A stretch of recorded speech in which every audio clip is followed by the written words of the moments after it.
8 సంవత్సరాలు అవుతుంది. మధురవాడ ప్రాంతంలో ఒక జోన్గా రంగస్థల కళాకారుల ఐక్య సంఘం అని 8 సంవత్సరాలు అయింది స్థాపించి.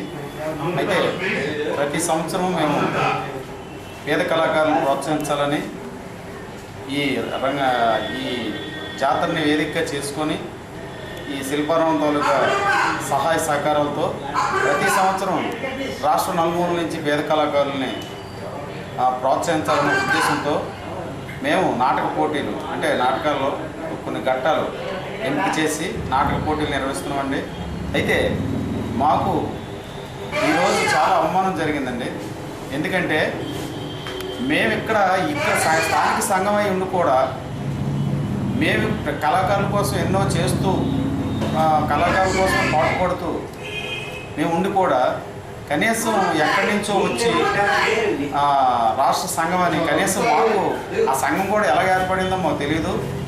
రాష్ట్ర సంఘం జానపద కళాకారుల సంఘం అన్నారు, దానికి గాడు అప్పలాడి గారు అధ్యక్షులు అన్నారు.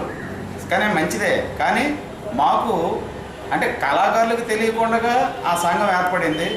అది మాకైతే ఏం తెలియదండి, ఎలా సంఘం పెట్టుకుంటో తెలియదు. పోనీ సంఘం ఎలా ఏర్పడిందో తెలియదు పక్కన పెట్టండి. కనీసం ఇక్కడ ఒక సంఘం ఉంది, మధురవాడ ప్రాంతంలో కళాకారుల సంఘం ఉంది. ఇక 8 సంవత్సరాలుగా సేవ చేస్తున్నారు. వీళ్ళకి మనం ఏదైనా గౌరవిద్దాం, స్థానిక కళాకారుల ముందు గౌరవిద్దాం, సంఘాన్ని గౌరవిద్దాం అనే కనీసం ఇది లేదండి, గౌరవం లేదండి.